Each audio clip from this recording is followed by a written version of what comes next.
Bismillahirrahmanirrahim. Wa kharraja, dan Imam Tabarani telah meriwayatkan, aidan juga, terakhir wa kharraja,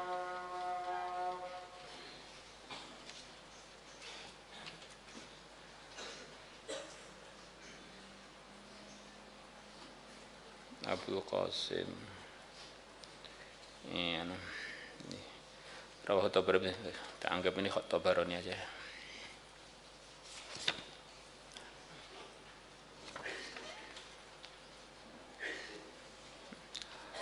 Ini 16 wa ta'ala kharrajanya.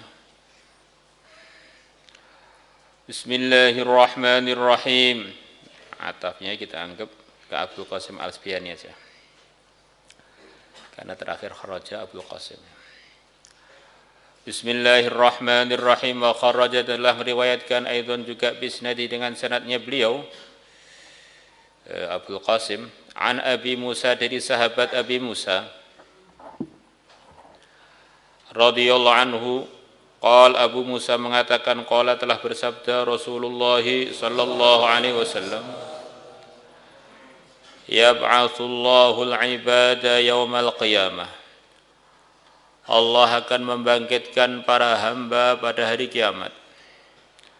Tsumma yumayyizu, kemudian Allah membedakan, memilah al-ulama, para ulama.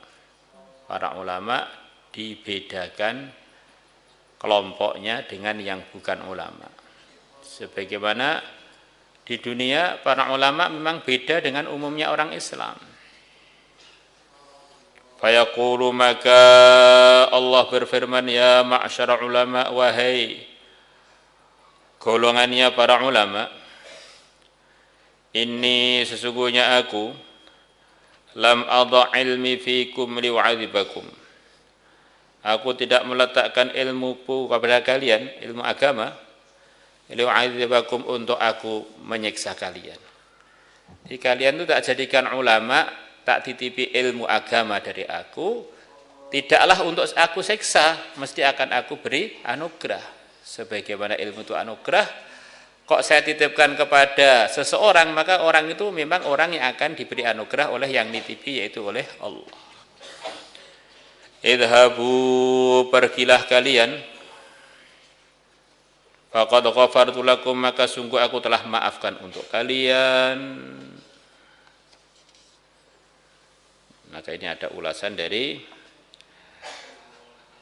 Hafidz Ad-Dimyati, yang tentu saja ini nasihat untuk para pelajar dan para pengajar, dan orang yang bukan pelajar dan para bukan pengajar jangan sampai ikut-ikutan buruk sangka. Ini sepertinya pelajar atau pengajar yang dinasihati oleh Hafidz Dimyati itu sepertinya ustadz di kampung saya itu sepertinya. Orang yang dengarkan nasihat, perasaannya untuk orang lain, itulah tanda orang yang kurang beruntung atau bahkan nggak beruntung. Maknanya dia ini sudah nggak merasa perlu diluruskan, perlu dikritik, perlu dievaluasi. Ini bahaya. Setiap kita mendengar nasihat, rasakan itu untuk saya, itu bukan untuk teman saya. Maka kalau orang dengar nasihat kemudian nengok kanan nengok kiri, oh berarti ini parah ini.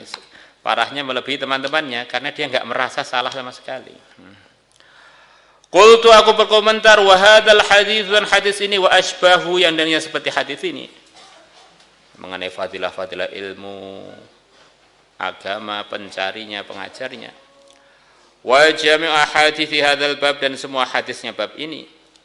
Innama hiya, sesungguhnya, hadzal hadis wa asbahu wa jami'u hadis hadzal bab, fi haqqil alim al-amil, adalah untuk haknya orang yang alim yang mengamalkan ilmunya. Al-mubtaghi bi'ilmihi wajhallah azza wa jalla, yang dia mencari dengan ilmunya ridhonya Allah azza wa jalla. Sebetulnya ini sudah diringkas dalam setiap keterangan kita bahwa semua kebaikan apapun itu namanya, baik pun untuk orang alim, untuk orang awam, untuk pelajar, untuk wanita, atau untuk remaja, itu semuanya hanya akan didapat kalau dikerjakan sesuai dengan prosedurnya, dengan ketakwaan yang telah diringkas dalam firman Allah, innama yataqabbalullahu minal muttaqin. Kita ini harus mengamalkan yang baik, memperjuangkan yang baik dengan disertai prosedurnya, mengamalkan yang diperintahkan ketika mengerjakan hal tersebut dan menjauhi yang dilarang. Kalau enggak, tidak jadi kebaikan karena kita bukan termasuk yang sesuai prosedur. Ngaji itu baik, tetapi kalau enggak sesuai prosedur, ada orang-orang ngaji yang dimurkai Allah, qad ya'lamullahu alladhina yatasallaluna minkum liwahda. Salat itu baik, salawatan itu baik, wirid itu baik, baca tasbih dan tahmid tahlil itu baik, syahadat itu kunci surga. Tetapi kalau itu semuanya dikerjakan tidak disertai dengan takwa, fawailul lil musallin. Takwa ini kumpulan amalan yang barusan disebutkan tadi. Wa amal alimu ghairul amil, adapun orang alim yang tidak mengamalkan ilmunya, fa innahu, maka sungguhnya dia min asyaddin nasi adzaban, lah termasuk manusia yang paling berat siksanya yaumal qiyamati, pada hari kiamat. Kalau begitu saya takut Pak, ngaji nanti jadi orang alim siksanya paling berat. Yang alim saja siksanya termasuk paling berat, apalagi yang enggak belajar langsung kesiksa terus. Dia enggak tahu dari awal tuh langsung enggak lulus. Yang belajar aja loh ada yang enggak lulus, apalagi yang enggak tahu. Jadi belum pernah masuk ujian langsung enggak dapat ijazah. Orang itu sudah belajar nyetir, akhirnya dapat surat izin mengemudi SIM. Itu aja kadang-kadang masih nabrak-nabrak. Enggak pernah belajar sama sekali langsung nyetir. Bukan hanya nabrak-nabrak, nabrak terus. Nah, kadang-kadang orang itu komentar negatif tuh enggak sempurna begitu loh. Jadi orang alim pun ada yang gagal, apalagi yang dari awal enggak tahu. Seperti dokter ahli kesehatan, sekian banyak dokter kelihatan ngerokok, berarti gagal mengamalkan ilmu kedokterannya. Tetapi dia tahu kedokteran, yang tahu aja kadang enggak mengamalkan. Kalau enggak tahu, di otaknya itu loh enggak ada bahan untuk tahu bagaimana dia mau benar, tahu aja enggak loh.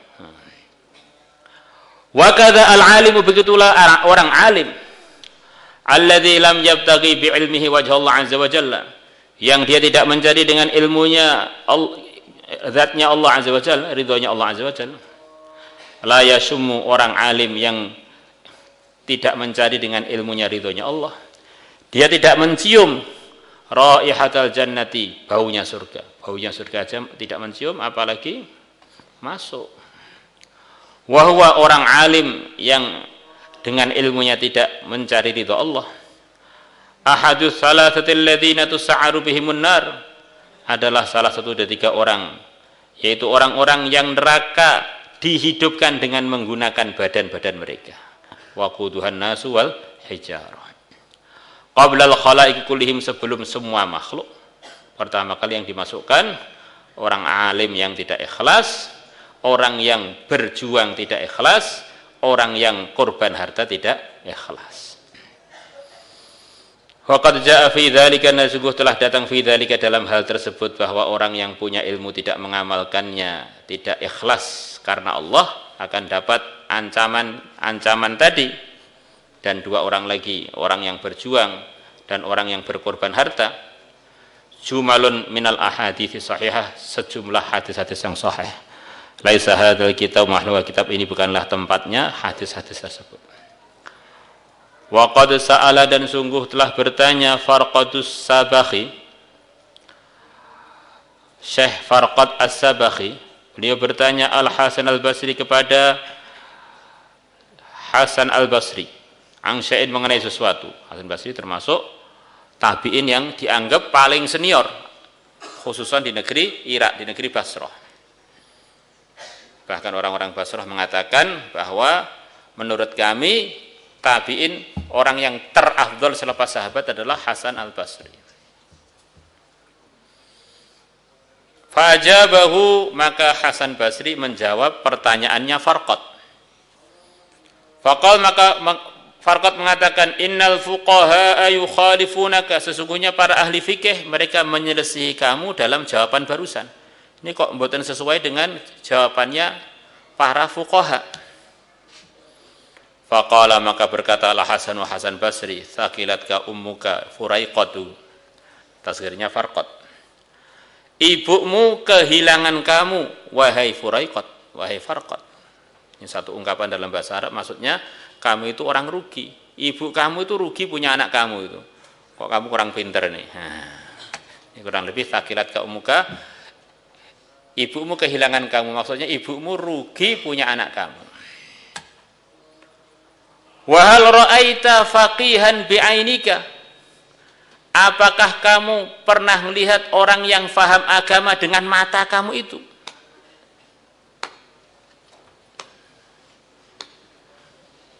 Hasan Basri menerangkan pada Farqad, hakikatnya orang yang paham agamanya itu adalah diantaranya yang bersifat yang akan beliau sebutkan itu.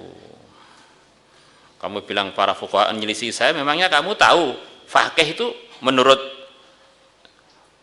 yang benar itu bagaimana? Minimal menurut Hasan Basri itu bagaimana?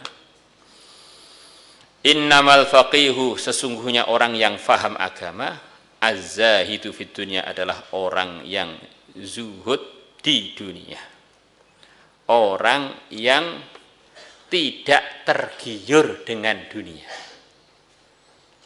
Jadi zahid itu berbeda dengan miskin dan fakir. Orang itu ada fakir tapi hubbud dunya.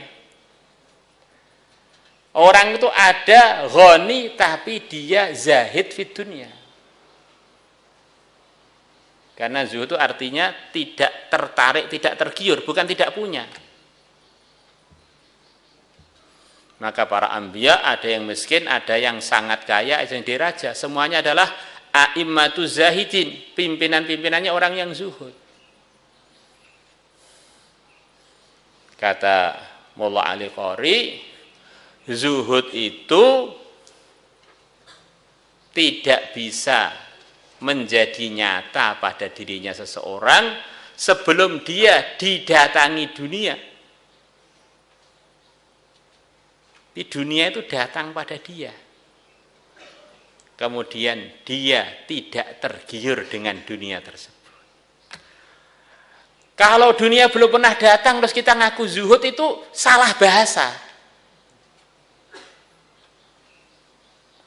Ada orang, kamu banyak tengah-tengah ngaji, ada orang datang pada kamu bawa uang 1 triliun.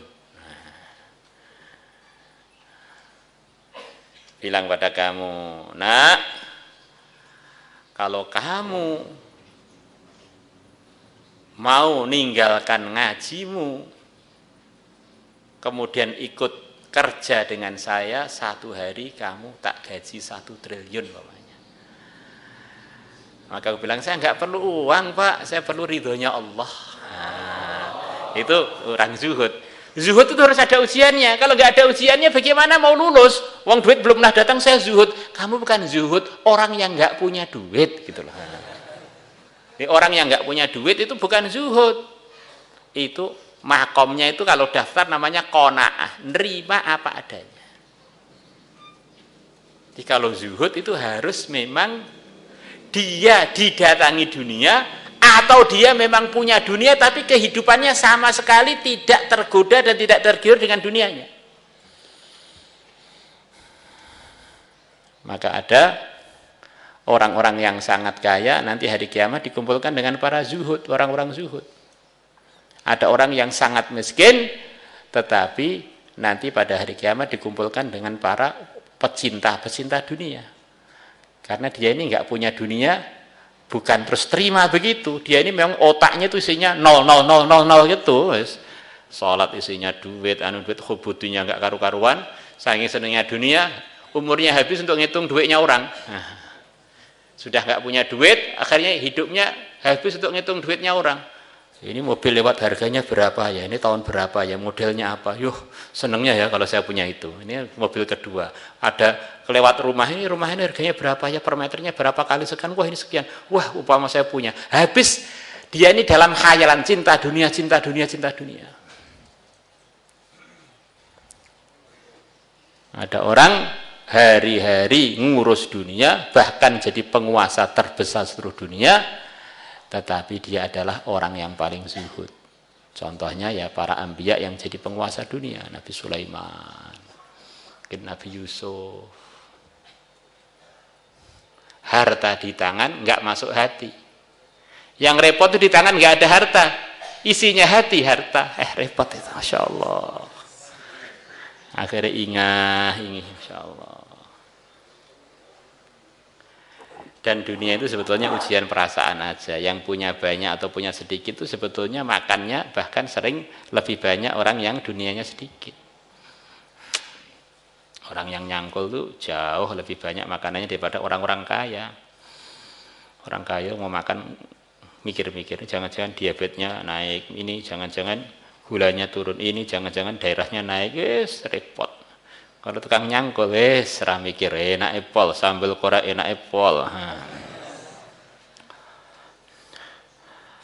Ar-raghibu fil akhirah, yang dia orang yang berharap urusan akhirat, orang yang begitu semangat untuk mendapatkan akhirat, begitu tertarik dengan akhirat. Al-basiru bidinihi. Jadi ingat, zuhud, raghbah ini semuanya sifat batin. Yang tahu sebetulnya ya diri kita masing-masing. Dengan orang lain kita khusnudzon aja deh. Selama zahirnya enggak melanggar agama, kita khusnudzon.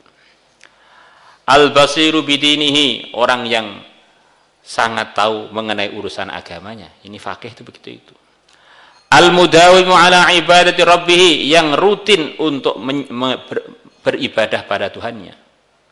Al-wari'u, yang menjaga dirinya dari hal-hal yang tidak pantas. Ini warok itu bukan sekedar tidak melakukan haram.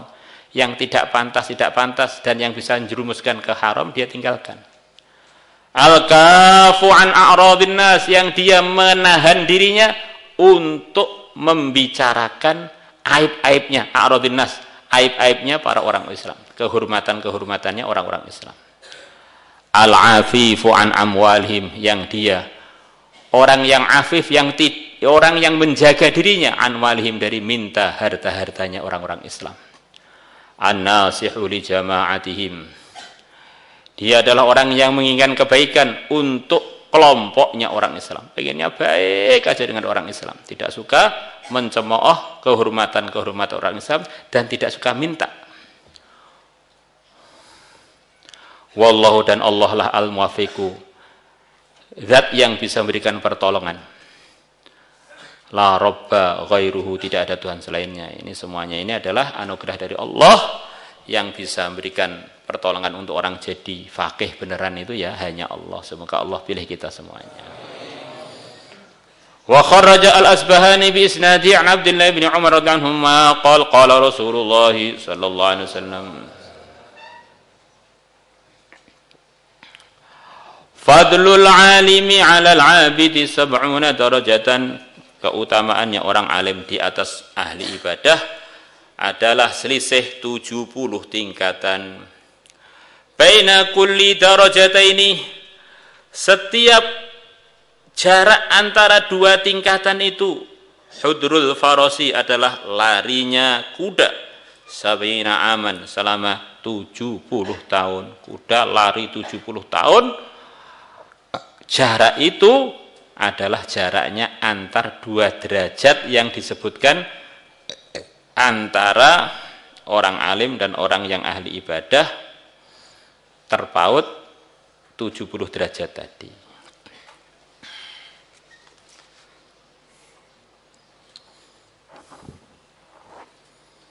Sementara ini di dalam dunia pacu kuda, kuda yang tercepat tuh namanya sekretariat atau sekretariat. Ada beberapa kuda di Temboro cucunya sekretariat ini, yang dia juara dunia, bisa lajunya mendekati 90 km per jam. Dan selepas dia mati tahun 80-an itu, sampai sekarang belum ada yang secepat sekretariat itu. Anggap saja kuda lari itu umpamanya 80 km per jam. 80 kali 24 jam itu berapa itu? 10 jam aja sudah 800 kilo. 20 jam 1.600 per hari. 10 hari 16.000. Kalau 100 hari berapa? 16 juta. Lah kalau 70 tahun, Masya Allah.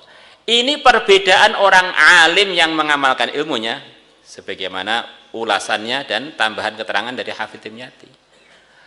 Perbedaan beliau dengan orang yang ahli ibadah, bukan tukang bangkong, bukan orang malas-malasan, dengan ahli ibadah terpautnya begitu itu, apalagi dengan orang awam. Terpautnya orang alim dengan orang soleh yang tidak alim. Karena orang itu tidak akan bisa amal tanpa dapat ilmunya orang yang alim. Maka semua kebaikannya orang-orang soleh yang belum alim, itu semuanya adalah jasanya ilmu. Dan pembawa ilmu adalah orang-orang alim. Maka tidak ada cara yang lebih cepat untuk mendatangkan kewalian, melebihi ngaji kemudian diamalkan, diyakini dan disebarkan. Karena markasnya seluruh kebaikan dimulai dari pengetahuan agama dari para utusan Allah, dari Allah. Maka di dunia ini dan di akhirat nanti nggak ada yang lebih tinggi derajatnya melebihi para ilmuwan. Ilmuwan yang pertama kali adalah para anbiya. Para anbiya yang pertama adalah Sayyidul Anbiya. Dan pewarisnya Nabi yang hakiki adalah yang mewarisi ilmunya, walaupun tidak mewarisi darahnya. Al-ulama'u warathatul anbiya'i. Mewarisi darahnya, belum mewarisi ilmunya, ya belum dianggap di posisi warathul anbiya, bimakna dia sebagai rujukan di dalam mengarahkan kebenaran.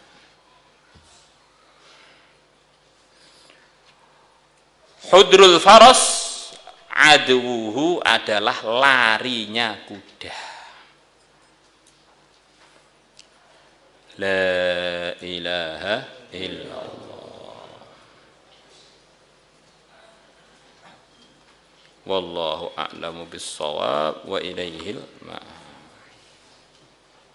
Insyaallah ngaji sungguh-sungguh? Insyaallah. Ngaji, diamalkan, diyakini, diperjuangkan, disebarkan. Salatullah, salamullah